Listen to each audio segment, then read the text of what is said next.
Hi, this is the recording for NSG3009 Health Assessment Study Guide for test number 3.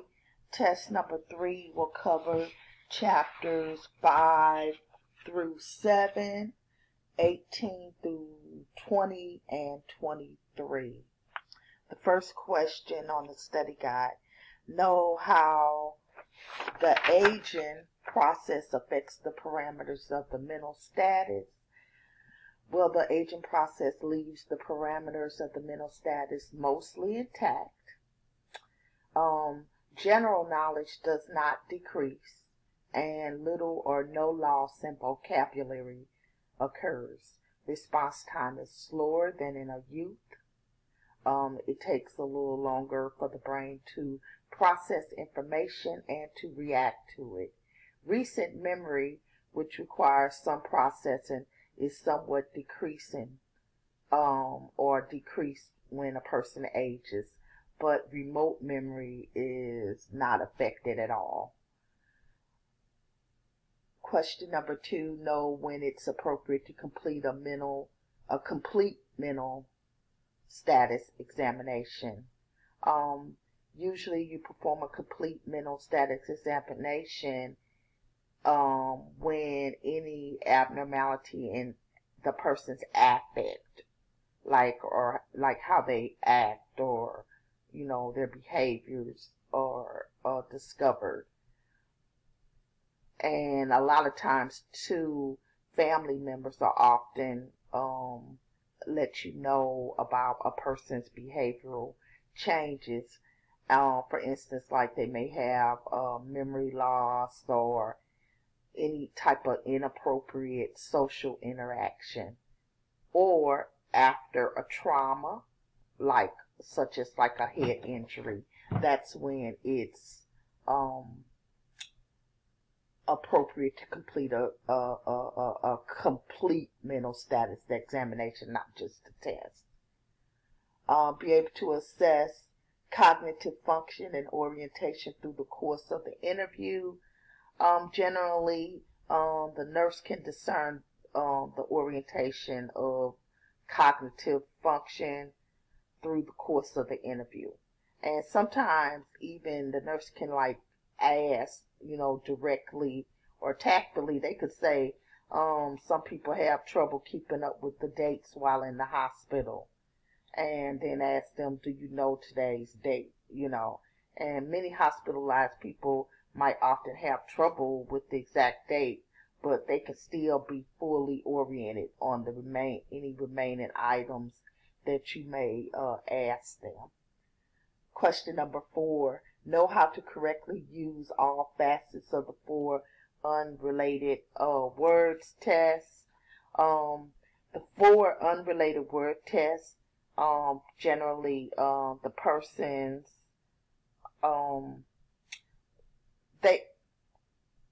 you can ask questions that usually can be corroborated. So for instance, you can sometimes when person has memory losses, they may often make up answers to fill in the gaps of memory loss. So the 4 unrelated words test basically checks a person's ability to lay down new memories, and it's a pretty highly sensitive and valid memory test. It requires more effort than a person just recalling historic events. So you would generally say, I'm going to say 4 words and I want you to remember them, and then you would say 4 unrelated words, and then you will keep assessing the person, and then a few minutes we'll ask the person to recall the words, and after 5 minutes or so you'll ask for the 4 words. And the normal responses for persons under 60 years of age is accurately stating 3 or 4 words recalls after 5 minutes or 10 minutes or 30 minutes delay. Okay. Let me see. Be able to distinguish between lethargic, stuporous, obtunded, and semi-alert. As we know, a person who is alert is awake and they're readily, easily aroused and they're fully oriented. So for a person to be lethargic, they're not fully alert. They may drift off to sleep when they're not stimulated, but they can't be aroused when they're called upon in a normal voice. And sometimes you would say they look drowsy. But they, at the same time, they may respond to questions appropriately. When a person is in a stupor, for instance, they're spontaneously unconscious. They only respond to persistent and vigorous shaking or pain. So they may moan or groan or mumble, and they might still have active reflexes and that type of thing. When a person is obtunded, it's a transitional area between them being lethargic and being stuporous. So they sleep most of the time, they're difficult to arouse, and they need loud and vigorous shaking, and they may act a little bit confused when they're initially aroused. They may converse in what they call monosyllables, like words yes, no, that type of thing, and their speech may be mumbled. So lethargic people can be aroused, they can make sense. Obtunded people are stuporous and one word, syllabus, and it's like that state in between stupor. So stupor, which also some people call a semi-coma, they're very much unconscious. And when they're in a stupor, the only thing that may arouse them is like maybe some really bad pain or something. And they groan and they may what they call moan and that type of thing. Be able to distinguish between aphasias, i.e. global, Broca, Wernicke, and even echolalia. A person, when they have Wernicke's or receptive aphasia, the person can hear sounds and words, but they cannot relate them to any previous experiences. Speech is usually fluent and effortless and well articulated, but it has many paraphasias in it, so they may have word substitutions in when they have Wernicke's or receptive aphasia, or it may be wrong and made up words and that type of thing. And sometimes the speech can also be totally incomprehensible.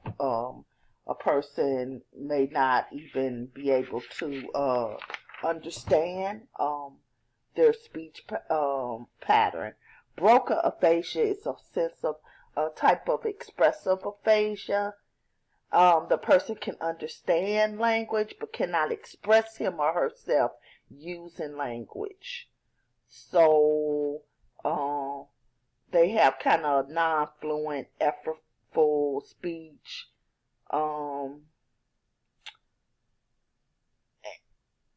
And they may also be repetitive, and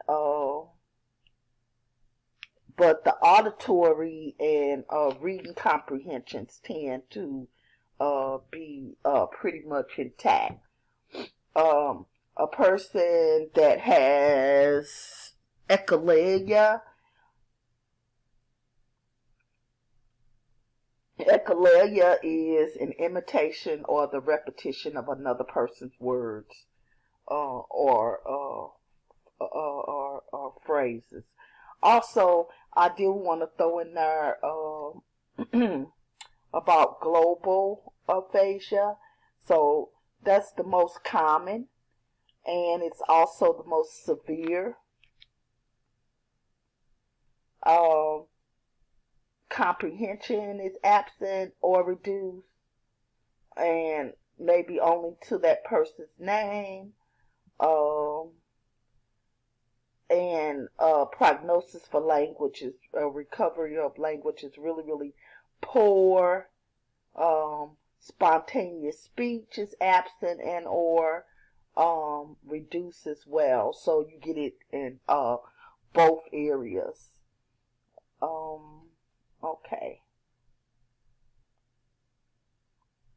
Let's see. No various testing for comprehension in individuals with aphasia.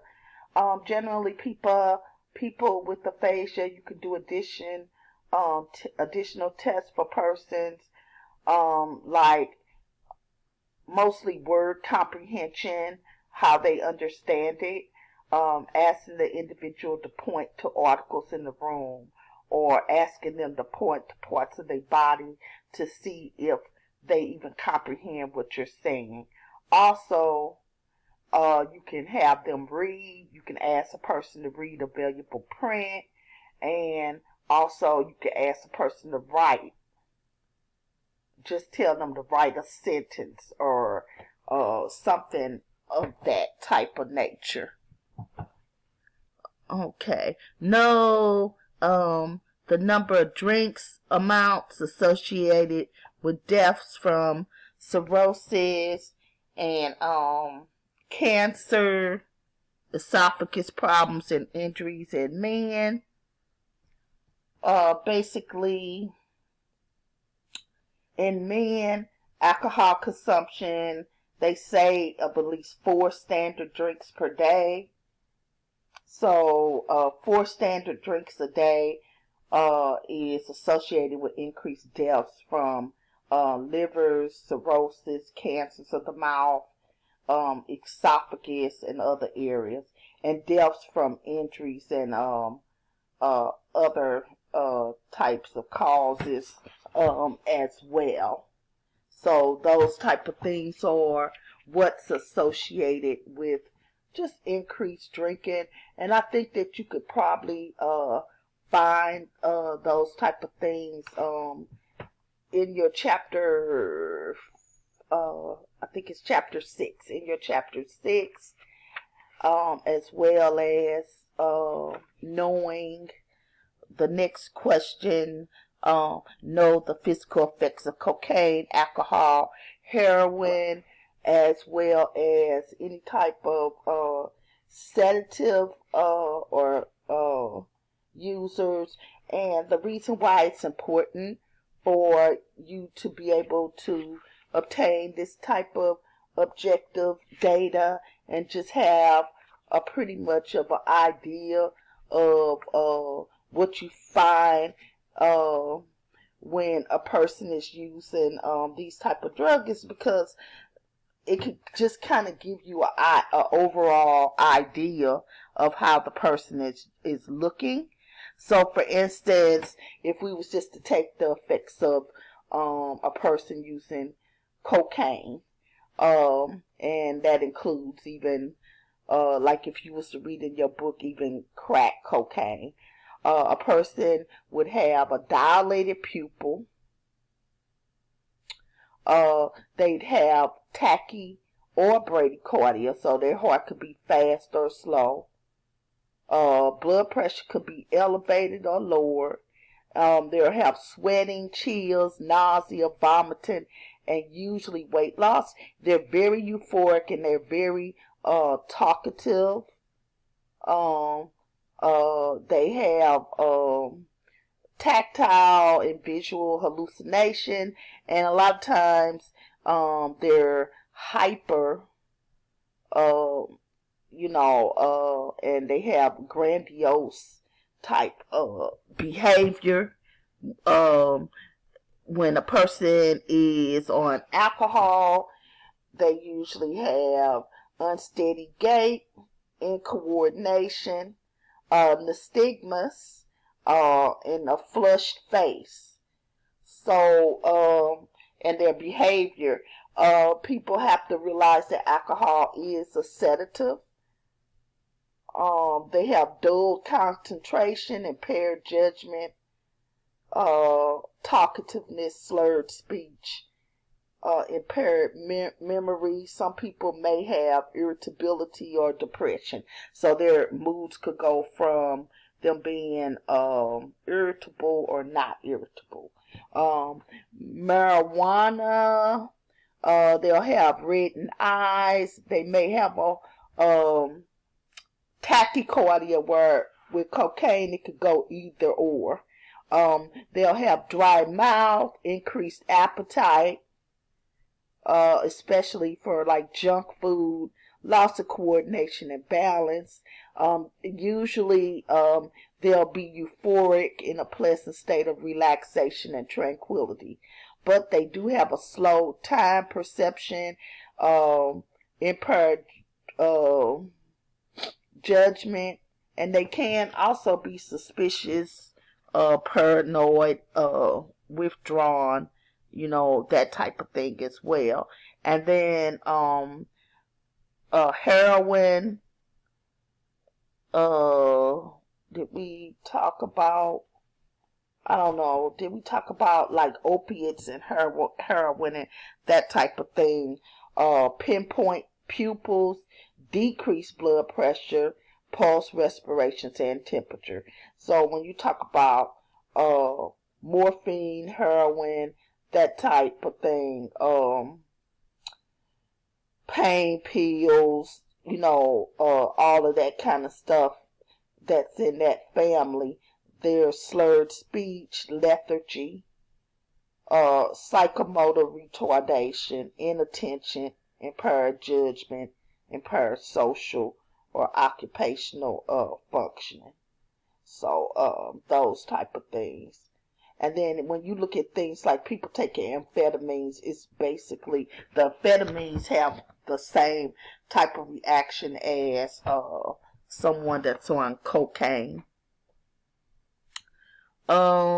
Review statistics on common illicit substances commonly used in people 12 years old or more.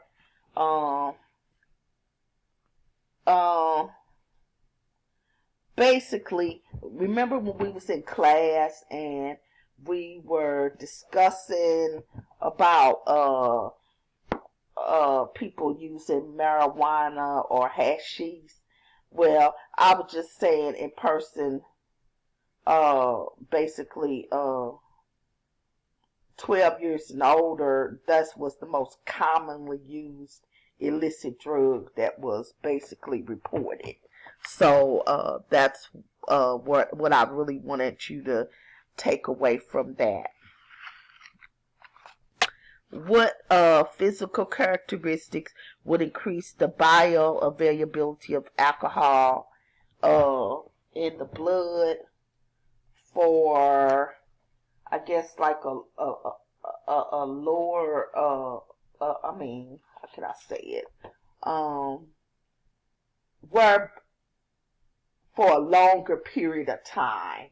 So, like, what type of things would be going on with a person that you would think that, okay, these people here particularly, or this type of situation here particularly, would keep the availability of alcohol. So basically their alcohol tolerance is not as high, and it's not cleansing. So if a person has like a decreased liver and or kidney functioning in the blood, the alcohol stays in the blood for longer periods of time. So that is basically what a really affect the overall bioavailability of alcohol in the blood. If the liver and or the kidney is not functioning like it's supposed to be.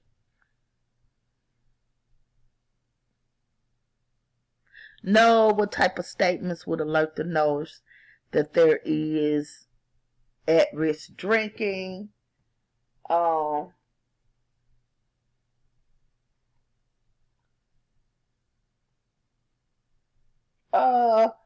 Basically, the only thing that I really want you to get away from that is know when a person is telling you something about their drinking, because like you'll tend to ask them questions.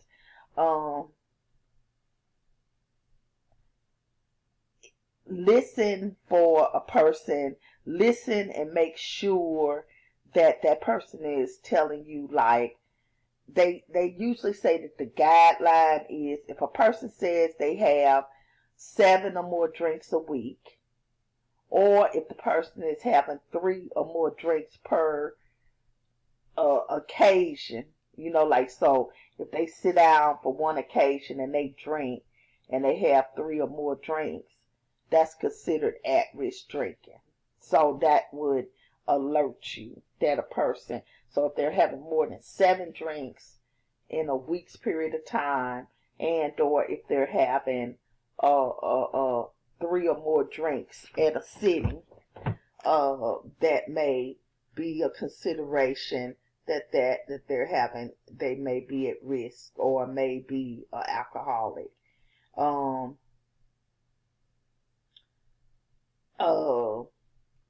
A person, just make sure when you talk to the patients, make sure that you give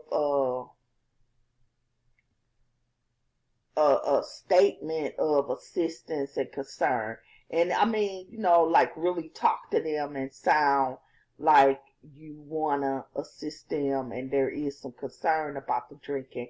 You could be concerned, but if you just give them a telephone number or a referral agency, that might not totally be, enough for the individual. Know what types of statement, know what types of actions, okay, that the nurse would take if they was injured, like I just told you. Show the concern and whatnot, and you might need to take some medical steps as far as them being at risk for drinking. Know what types of actions, know the difference between concepts of tolerance, abuse, dependence, and withdrawal.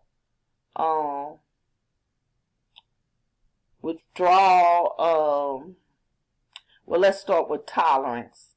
Tolerance is when a person has a substance and they need an increased amount of that substance in order to get the same effect. Like a lot of times people say, well, the more that somebody drinks, the less it has an effect on them.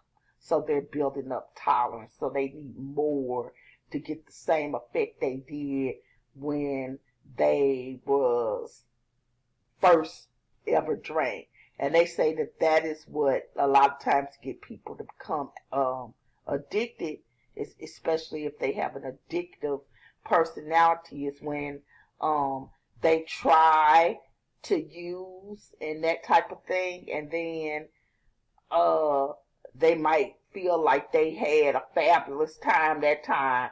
Then the second time they have to use more or whatever to get the effect they got at the first time. So it's like a vicious cycle. Abuse is when a person needs to use the substance daily in order to function, and they're not able to stop using it. So in order for them to even function, they have to use. So that's the definition of abuse.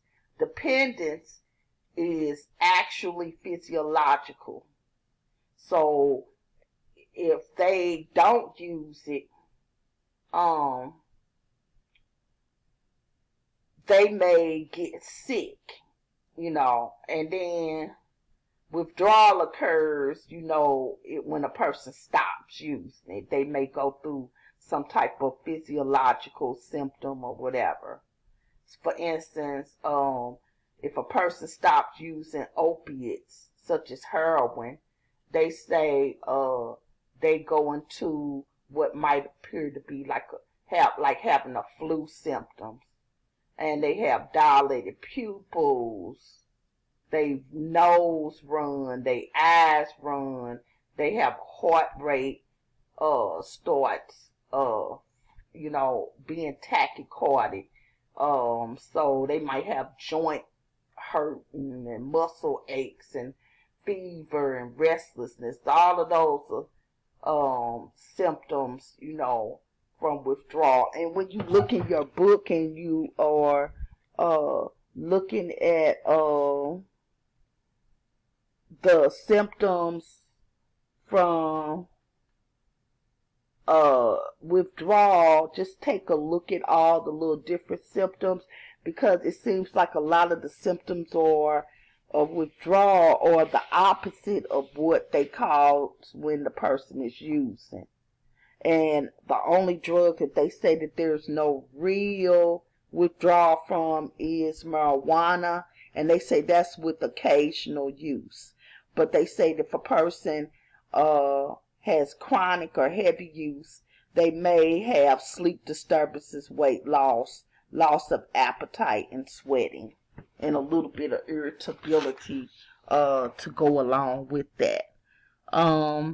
Doing assessment of a client. Okay, so that's it with that. What should be present as a mandatory reporter to notify abuse to, like if a person, we're moving on, from, the drugs, and we're going on to the next, talking about, domestic and, IPV, what type of things what types of let me see. Oops. Oh, that's question number 17. Know when one should assess for IPV or perform a screening. No appropriate screening questions. Basically, many healthcare workers, they tend to feel that there has to be some type of proof before they need to notify or suspect abuse can occur. But, so, for only the suspicion, especially if it's elder or child abuse or neglect, is really necessary in order for you to report to someone. So you don't have to, and that is enough. If you suspect, I've think there's been people who probably had family members. I know my father did it once to his brother, and they fell out for a moment because he didn't feel like he was taking care of his kids the right way at that particular time. So, know how to inform a client that know when one should assess for, okay, when you assess or when you talk to a person about different things, be direct and ask them. Don't ask in a roundabout way. Be direct when you ask about any type of abuse.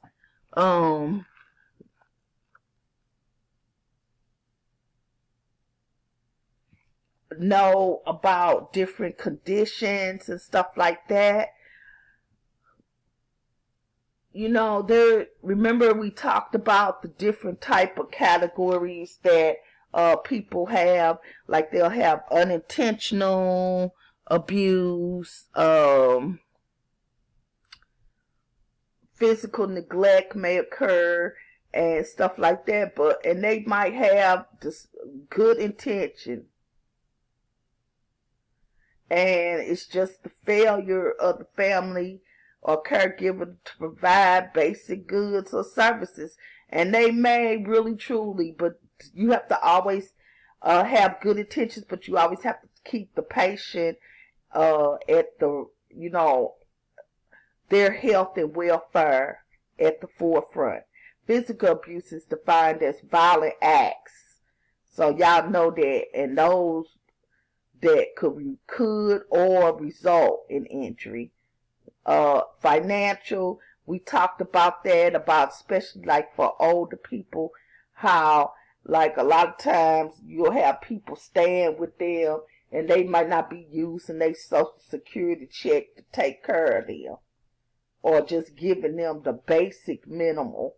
And then of course psychological, which people, it results in mental anguish from a person. So just know like the differences between those type of things.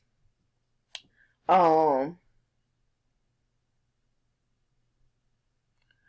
lot of times also sometimes in a lot of assessments they may just routine screen for abuse or intimate partner violence or that type of thing. That has become a part of a lot of places, and like different nursing professional organizations.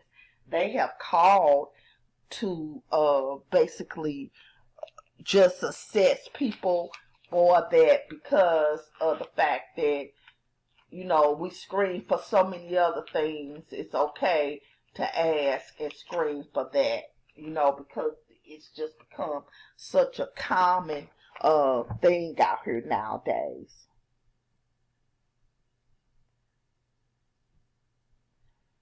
And it's okay to let a person know that it's part of the regular screening, so they won't think that they're being singled out, or that you're watching them, or nothing like that.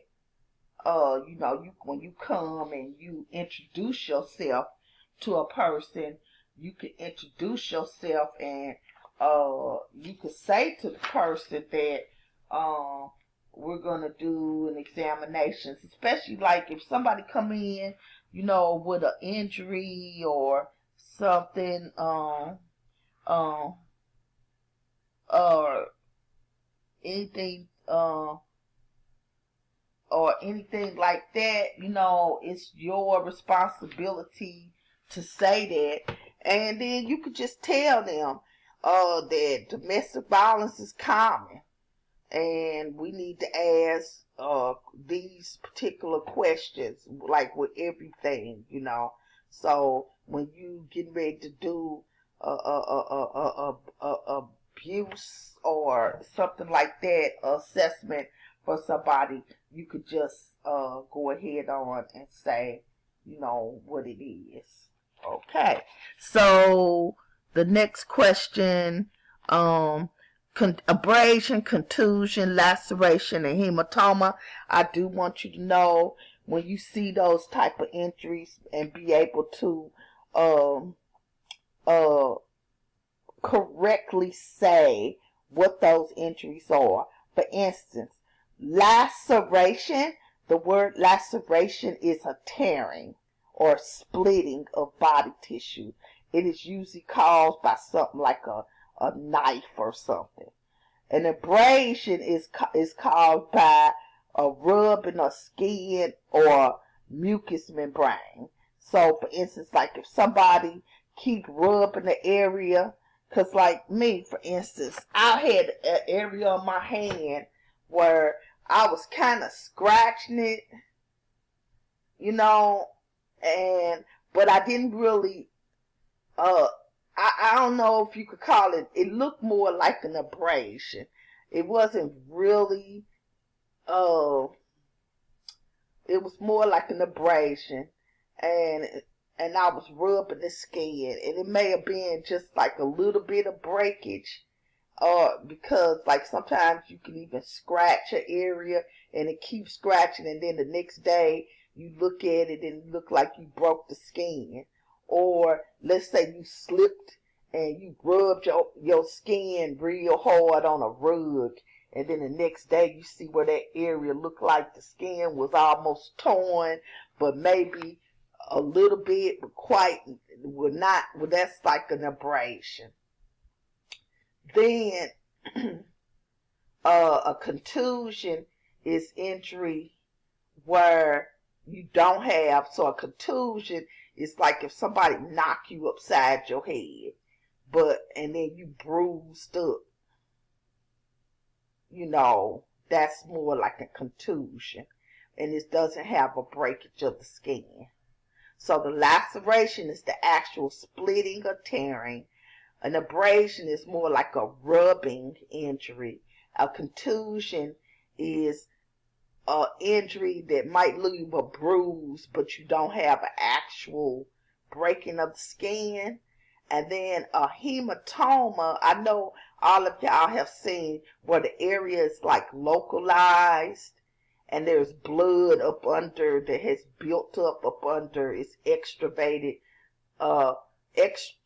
extravasated blood that has lifted up under there. That's a hematoma. And then after a while, your body dissolves that blood and it goes down. Okay. Let me see. The next question is 20 about the pattern injury. We already discussed that even when we was playing Jeopardy. That's when the object leaves a distinct pattern on the skin.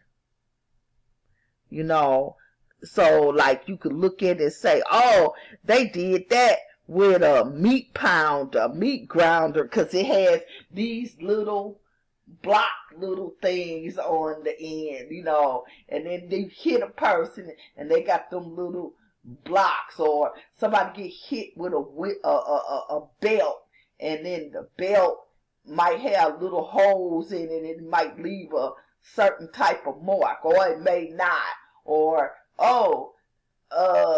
there are certain things that leave certain types of injuries, and when you look at it and you leave some type of bruise or injury from a particular type of object, that is what is called patterned.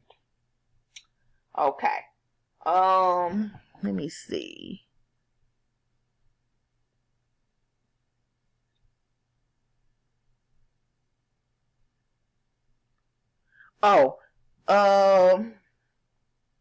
As far as for children and that type of thing, I told you that there were certain areas particularly.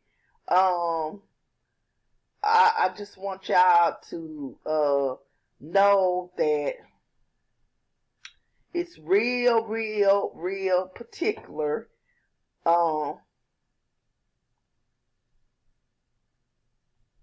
make sure that whatever the child says, for instance, let's say you find yourself where you might be like, I think this is abuse. If the child gives you information, make sure you document it just as the child describes how the injury may occur. And then you always have to take into consideration that the abuser may be accompanying the child there at that time.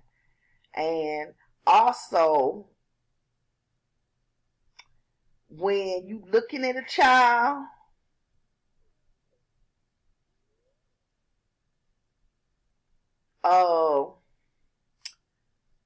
they usually,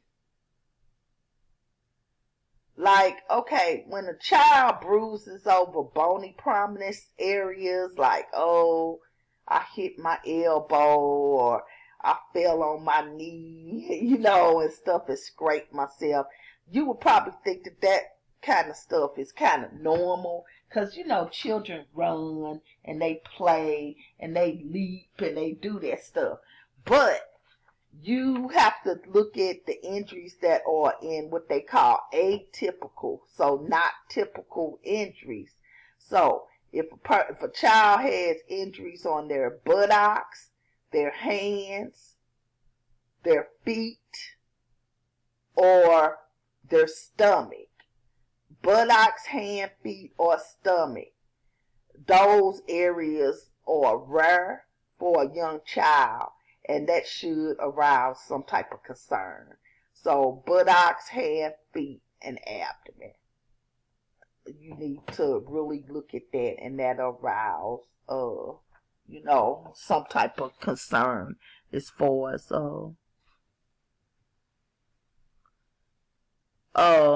know the characteristics. We're going on to the lungs and stuff, and respiratory, know the characteristics of lungs and how to distinguish a normal from abnormal assessment.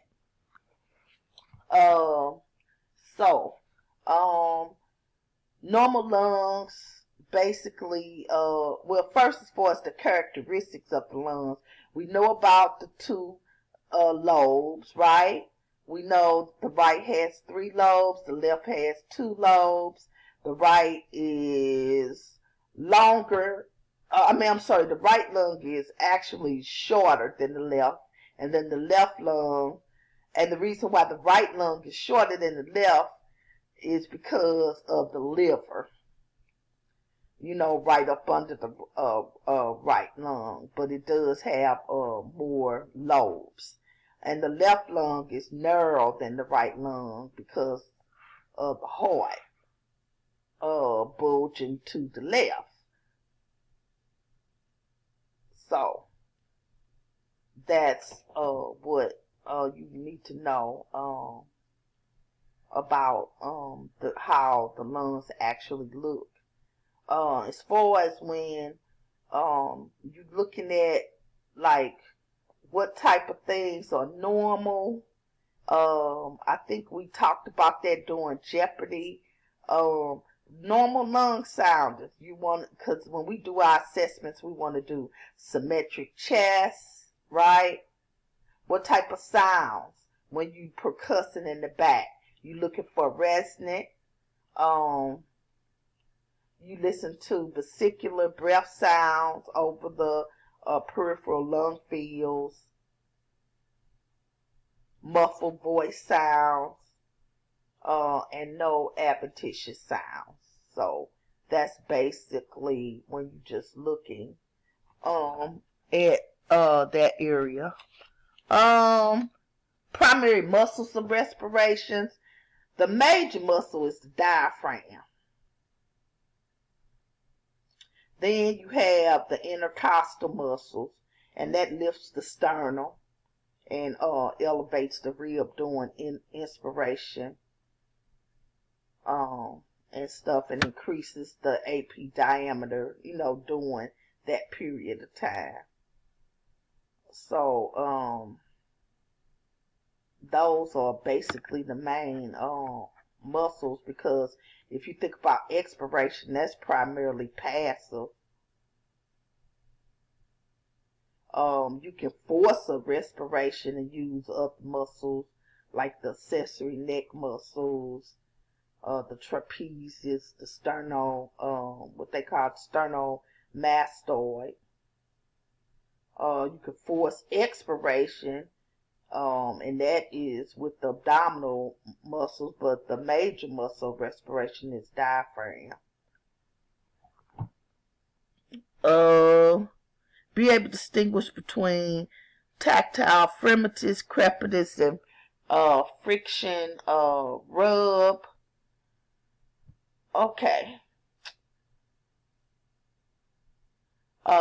Usually, let me see. Tactile fremitus. Fremitus is usually more prominent between I guess you could say like around the scapula, as well as around the sternum. Okay, so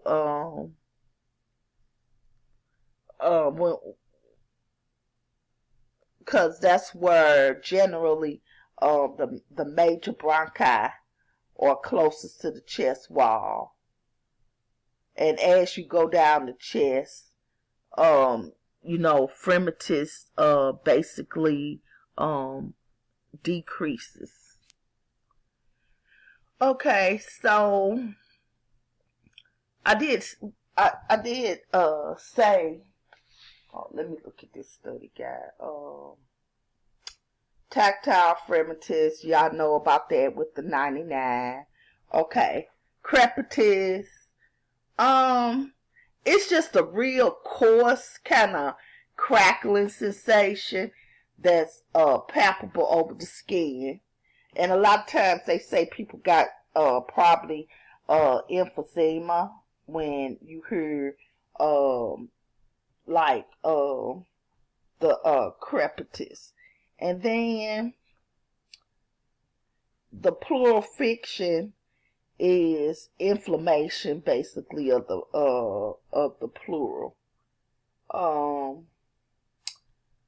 And a lot of times I have, like, to tell you really the truth, I haven't ever, I don't know if I've ever heard it, but yeah, a lot of times people say that they've heard it if a person have like atelectasis or something like that going on. So yeah. And let me see. Know the correct method to auscultate. Most of the people that I've discussed different things with, I must have went to the wrong thing. I think I accidentally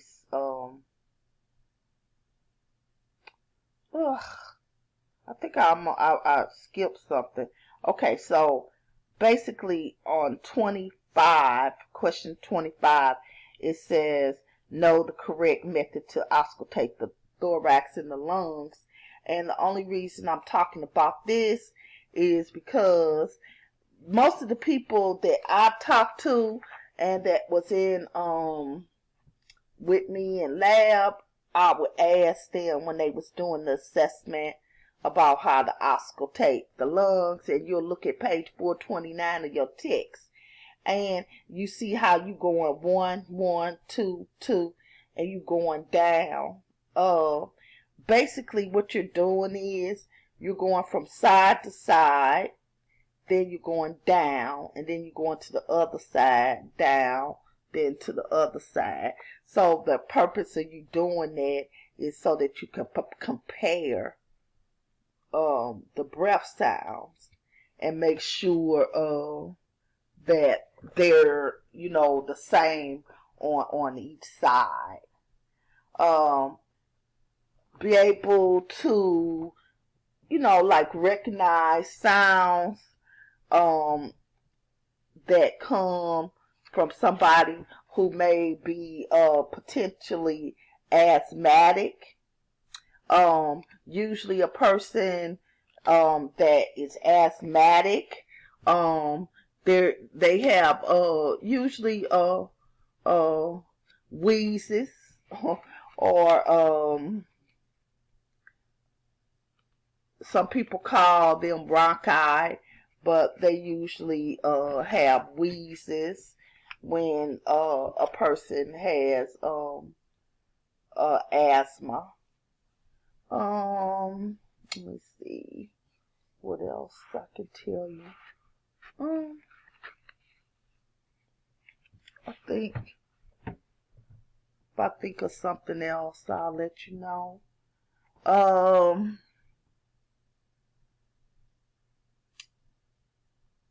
told you, know the characteristics. Bronchitis, pneumonia, tuberculosis, and pulmonary edema.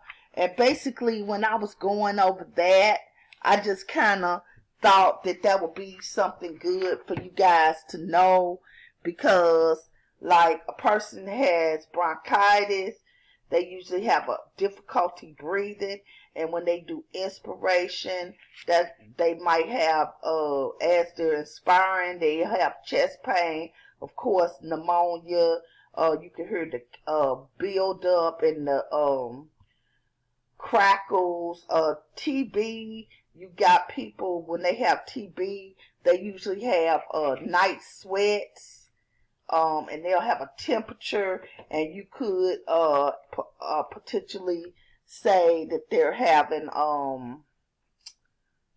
hemoptysis, where they might spit up blood, pulmonary edema. People with pulmonary edema is short of breath. They probably may even have a barrel chest, because it's probably associated with long-term COPD, and that type of thing.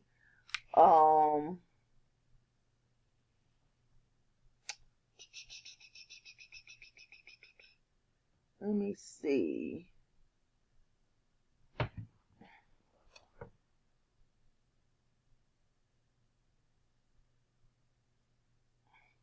Oh, know how to describe a normal breath sound. I already told y'all that.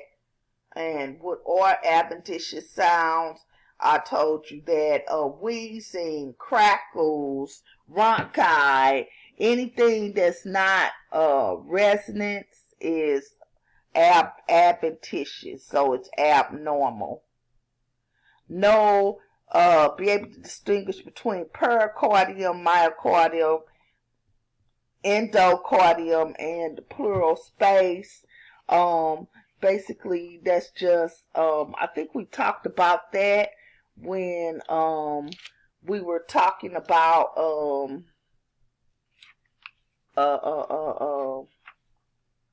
the heart, and we got to talking about I'm trying to think if I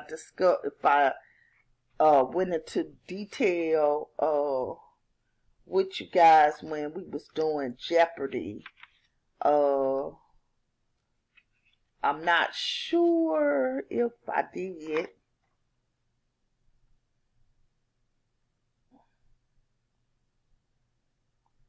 I'm not sure if I did or not.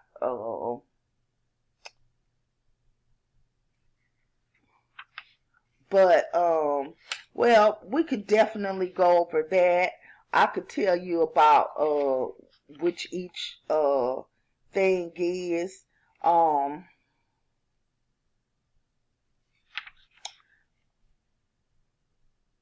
Okay, we could talk about the pericardium, because we moved on to the heart.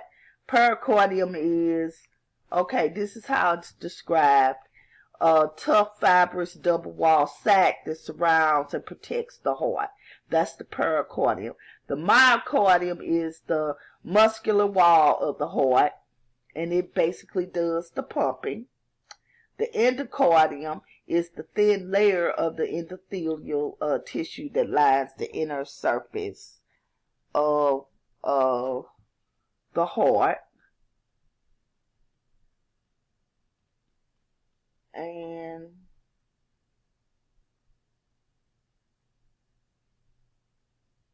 I think that's it.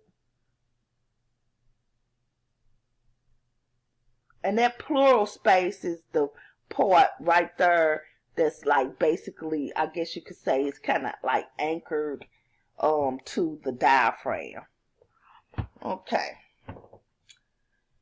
Know the direction that blood flows. I already went over that. I don't want to keep saying the same things over and over again. But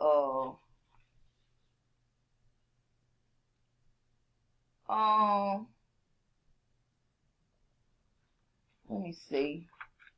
Remember we talked about the direction of the heart when the direction of the blood flow through the heart. You could just say, okay, just do it quick. Blood, body, if the blood is returning from the body, empties into the right atrium to the right ventricle, and then it goes to the lungs through the pulmonary artery, and then the lungs oxygenate the blood, and then it's returned to the left atrium through the pulmonary vein, and then the blood goes from there to the left ventricle, and then out to the body through the aorta.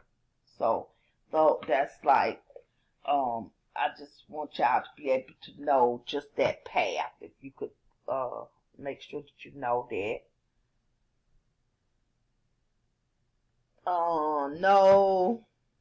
We know that the SA node is the pacemaker of the heart.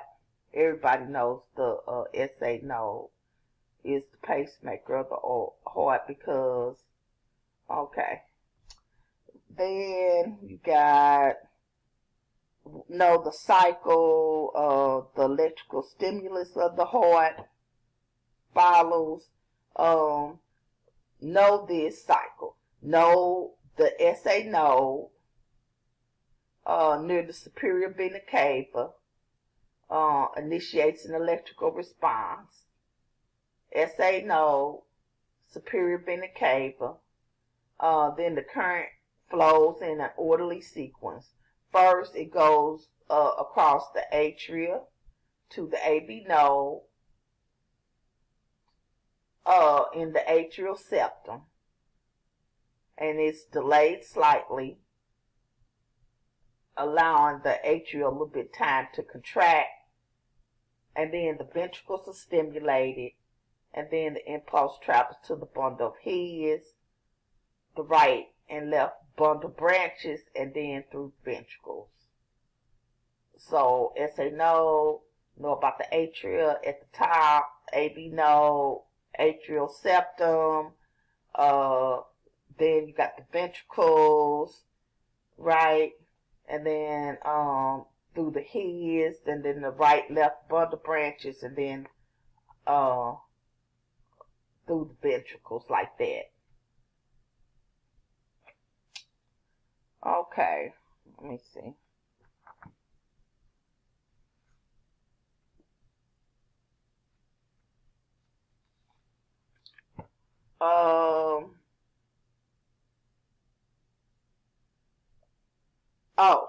Okay, know how to assess carotid arteries. Most of us in our lab have talked about that. Someone with carotid, suspected heart disease, they should auscultate each carotid artery for the presence of a bruit. You won't auscultate them at the same time. The nurse should avoid compressing the artery, because if you compress the artery, you might create a false bruit, sound. And then you also, of course, if you're depressing, you're going to compromise the person's circulation. And especially you don't want that to go on if it's narrowed by atherosclerosis already. So basically that's what you do. You're listening for the bruit. You're gonna you're gonna auscultate using the bell. Okay. Know the difference between modifiable and non-modifiable things as far as the like behaviors and stuff like that. Okay, so like modifiable and modifiable risk factors or behaviors. Oops.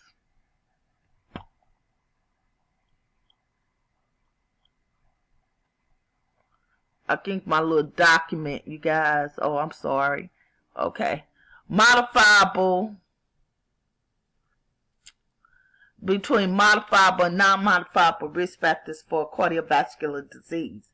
What I want y'all to know when I talk about that is modifiable behaviors or behaviors that you can change. Non-modifiable risk factors for cardiovascular disease or things that you cannot change. Okay.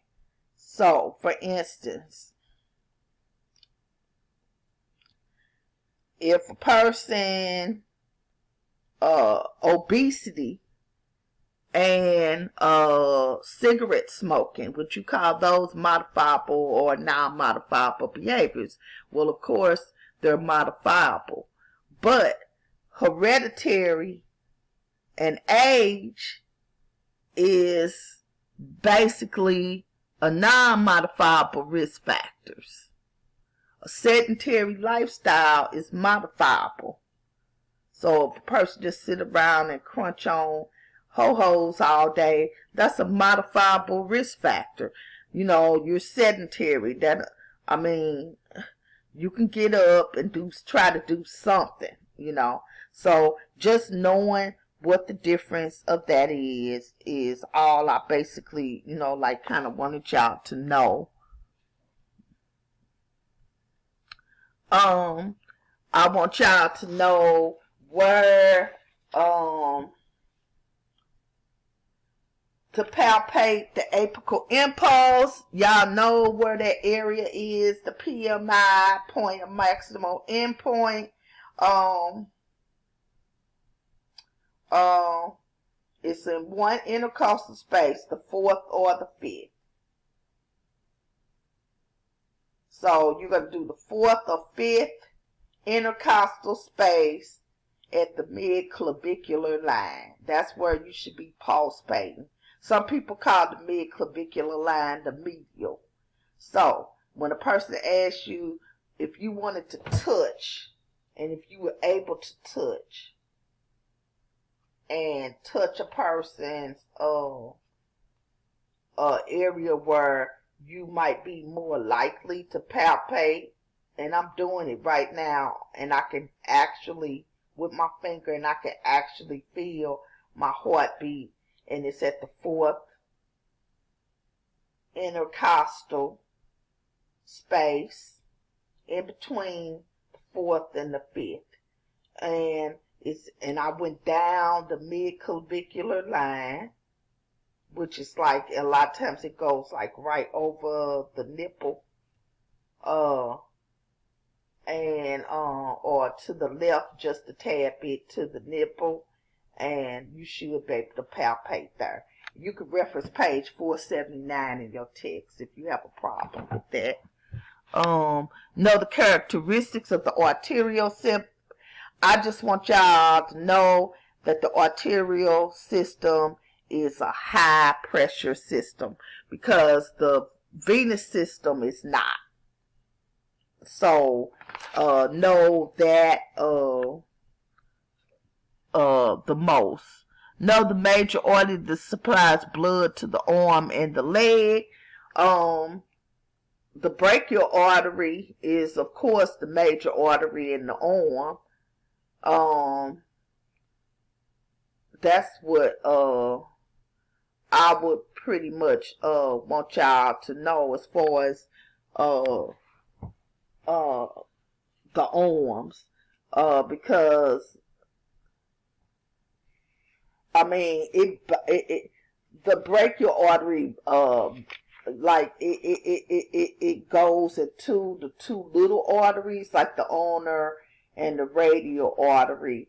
Uh, but the brachial artery is probably the best artery as far as or the biggest and most artery that you would want to look at as far as the arm.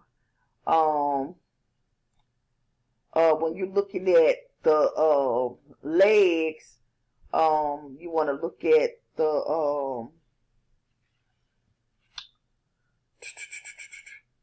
probably at the groin area. And I don't know why I've lost my train of thought, but cause you got the posterior tibial, and that's between the Achilles, that's at the Achilles tendon.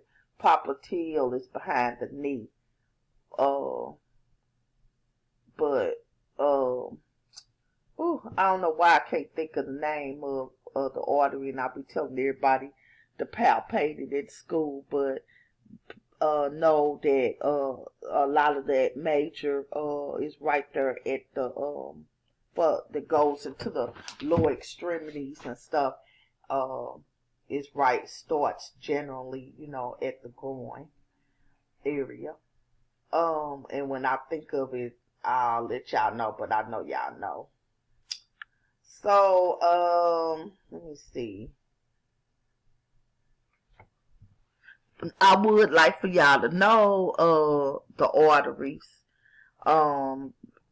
And we've been practicing them in lab, just like y'all know, the supply to the foot. On the top of the foot is the dorsalis pedis. The popliteal is behind the knee. Posterior tibial behind the Achilles tendon. Those type of areas. So if you know those, the inguinal area has an artery there. Also, yeah, the inguinal. I don't know why I couldn't think of that for the longest. Maybe I've been saying it all day. Let me see what else we got here. So we already talked about the arteries, and we already talked about what the profile sign mean, and you detecting clubbing. We talked about that during Jeopardy.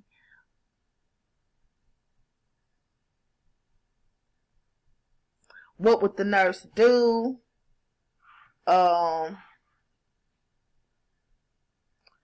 If the pulse is like very diminished, well, basically what you would do is you would first want to listen to see if you hear any type of bruit. So you use your stethoscope initially to see if there's a bruit. And the reason why is because if there's a bruit, that means that there is turbulent blood flow. And then that indicates that there's some type of partial occlusion. So like when you first trying to get it, well, it's a good thing to do initially, even before you pull out the ultrasound and that type of thing, and you're trying to look for that. If there's a choice for you to look for like a bruit or something like that prior to if there's a pulse, because it's just saying you did the assessment and you didn't find no pulse. You might have had capillary refill and not had a real good pulse, So, yeah, you need to know what that is, how you would assess, and what that meant. Let me see. Next is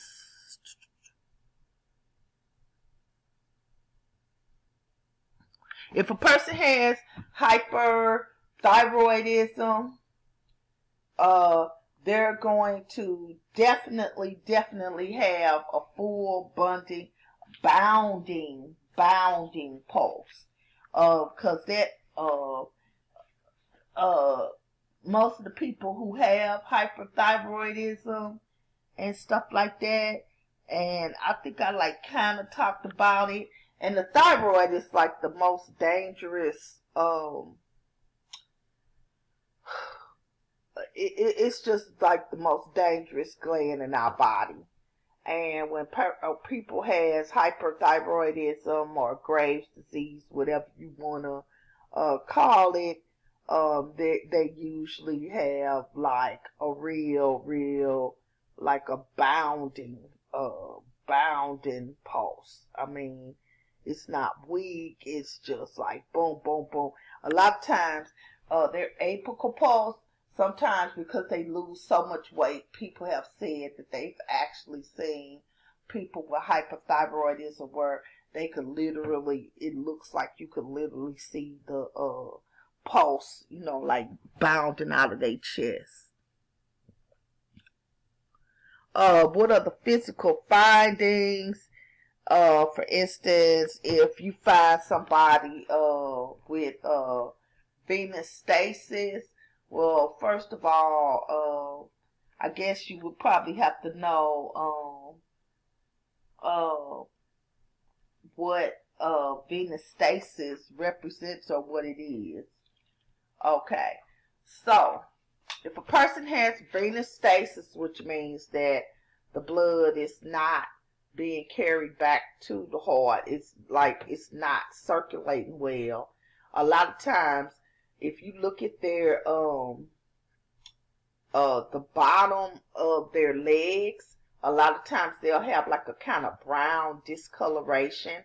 And when we get into I look forward to, especially when we go to the nursing homes, to being able to show you guys, because they have what they call hemosiderin deposits, and it's like a byproduct of the red blood cells.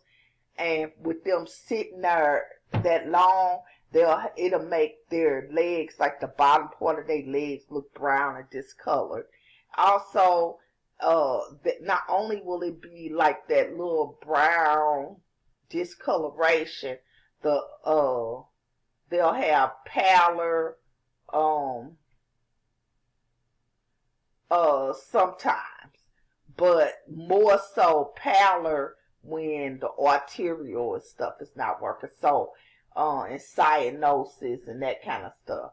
Or if they have cold, that would be a lot of times when the arterial's not even circulating the blood. So what I would tell you to notice is that the major, when it says venous stasis, where you're not having that blood flow pump back up, is that brown discoloration that you see. Let me see.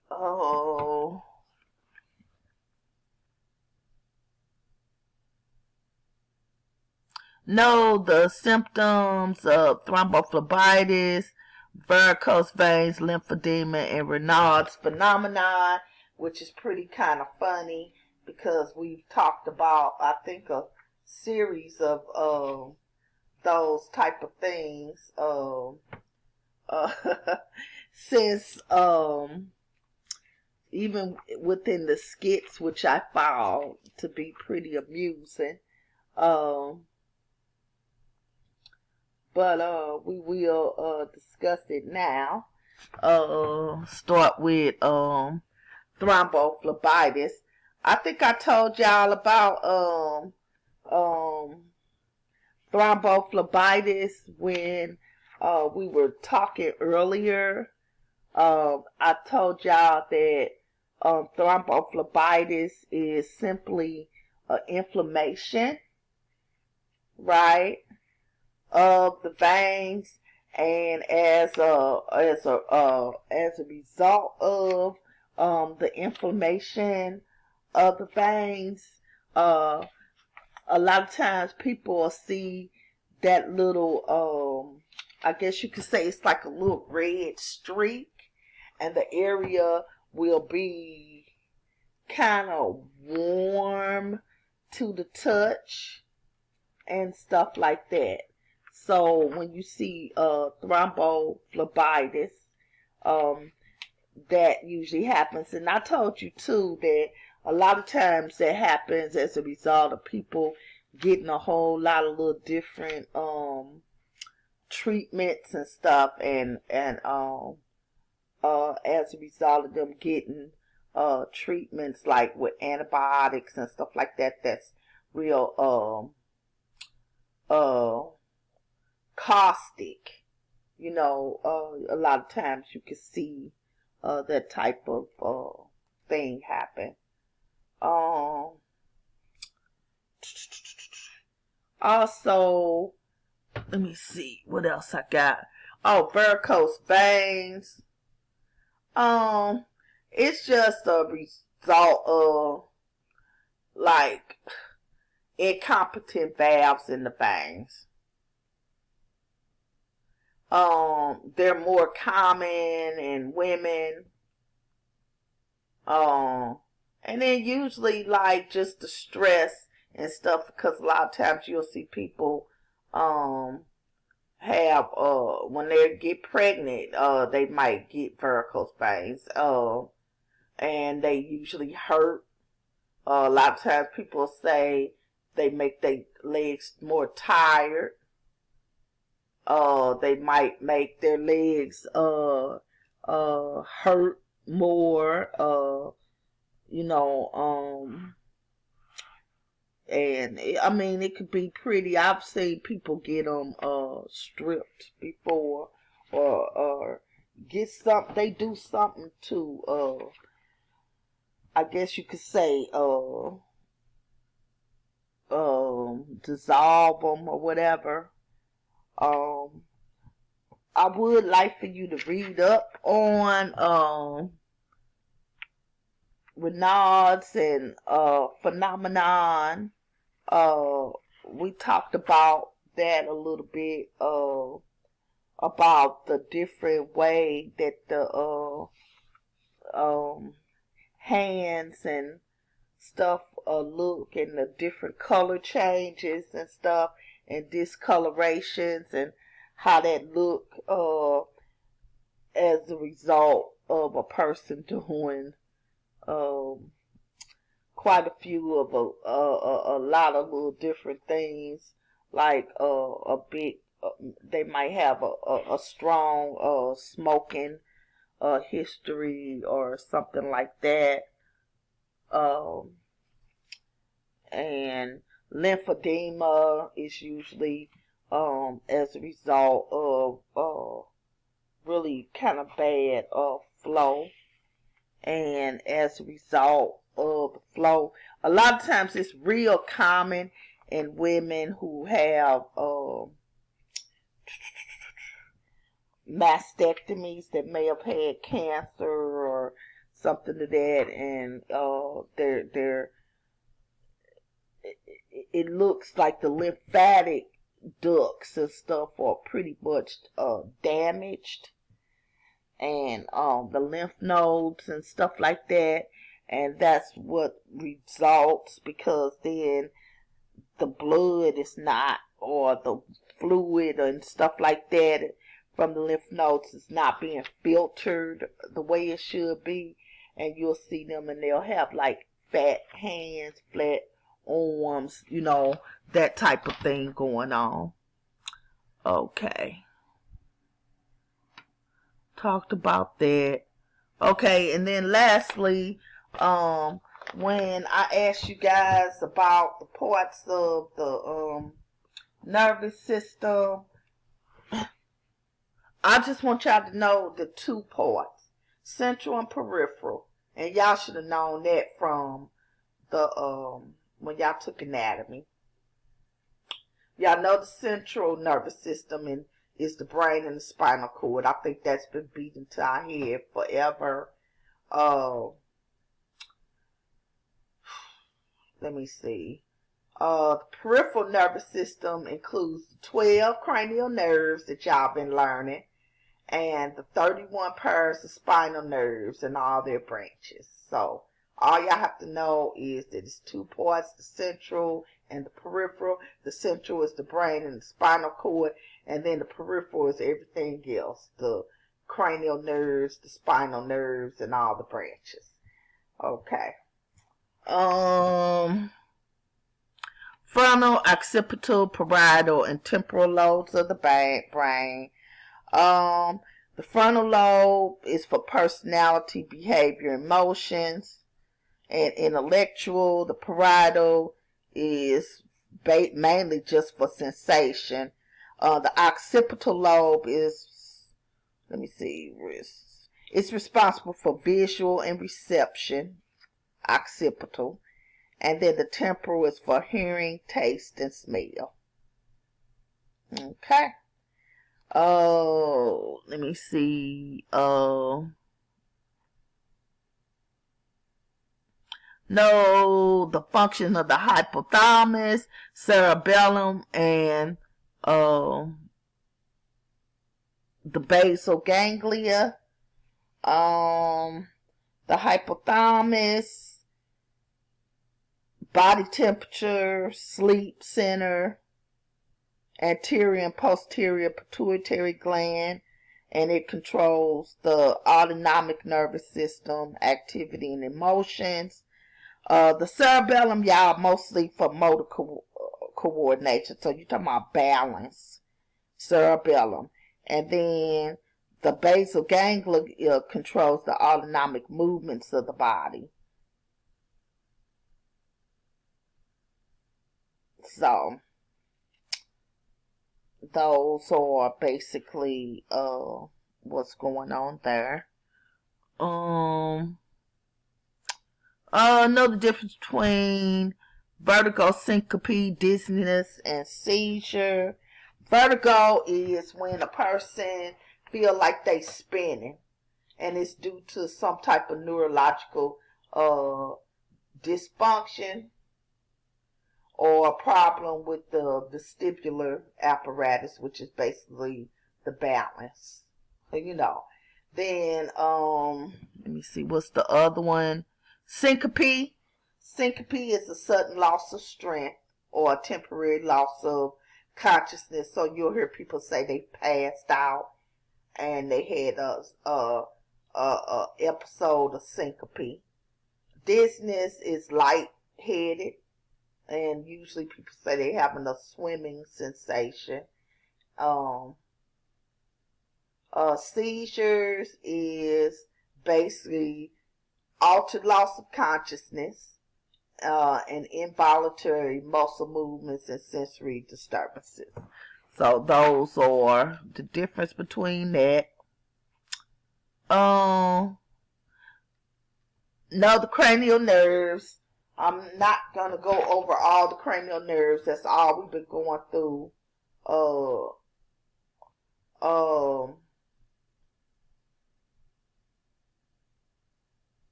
The nerves, but I will give you a clue. Look at page 646 of your book, because we've been going over cranial nerves over and over. Y'all been getting that in lab. Y'all been getting it everywhere. And I will tell you to look from page 644 to 647. 644 to 647 in your book.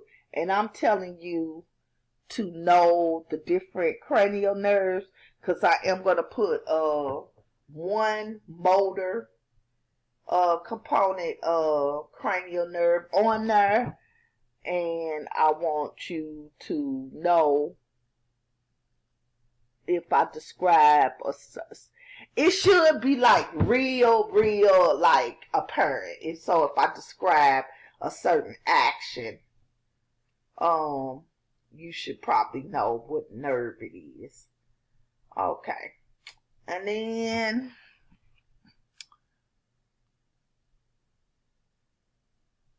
we know about ataxia. We know about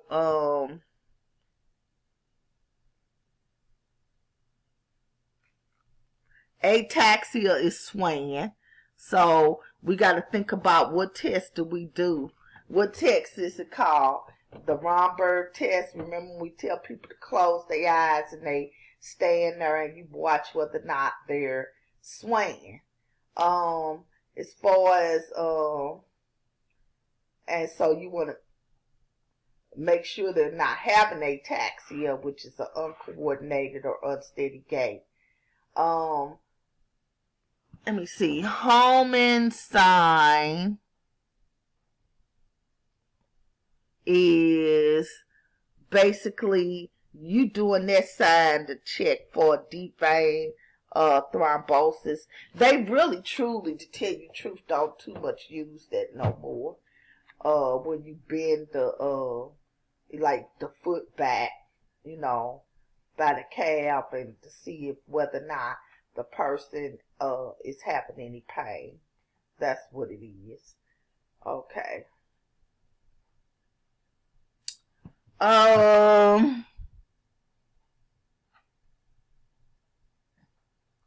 Hyperalgesia, hyperesthesia, and neuropathy.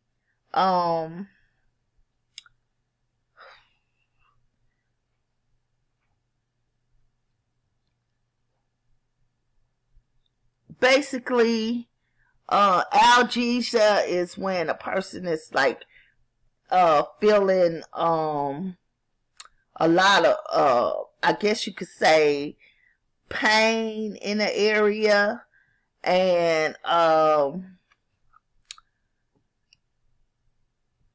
neuropathy is when a person pretty much don't feel they have a problem with feeling anything, especially if they have like peripheral neuropathy, which is really common in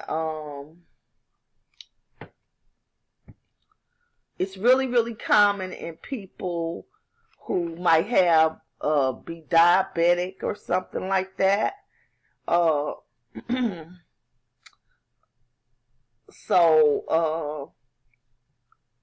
like for instance, hyperalgesia is increased pain sensation. So if you was to see, for instance, hypoalgesia, you know that was decreased. Hyperesthesia is like when they touch something, they have a increased touch sensation, but a decreased touch sensation is hypoesthesia. And then they even have anesthesia. That's where you get absent touch sensation. So when you up under anesthesia, you know how you don't sense nothing. That's where they get that from. And then neuropathy, of course, is when a person has some type of nerve or lesion or deficit and sensory loss. I do want you guys to know the difference between all the like different tests and stuff, and you're doing them in class, so I really don't think that you would probably have a problem even remembering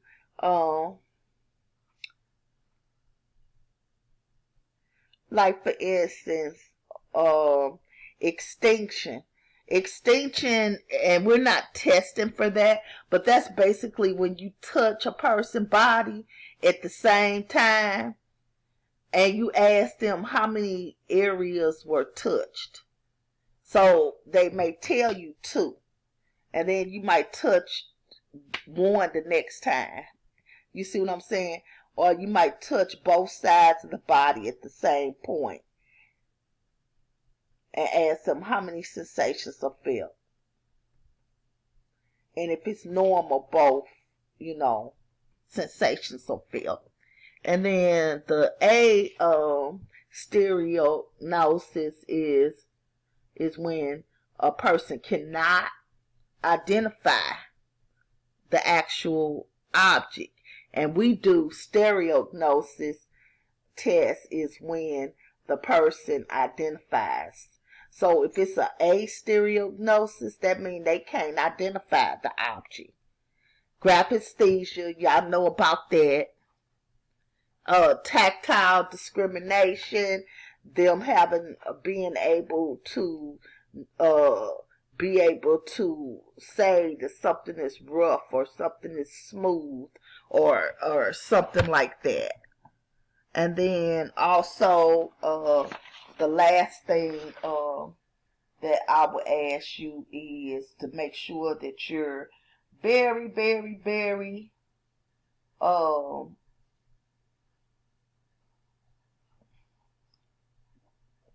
aware of the Glasgow Coma Scale. And you'll find that on page 673 in your book. But you just, knowing that a person, if they're fully alert, they have a score of 15, whereas a score of, I think it's 7 or less reflects a coma on the scale, So you want to know, just about that range and just take a little glimpse at it.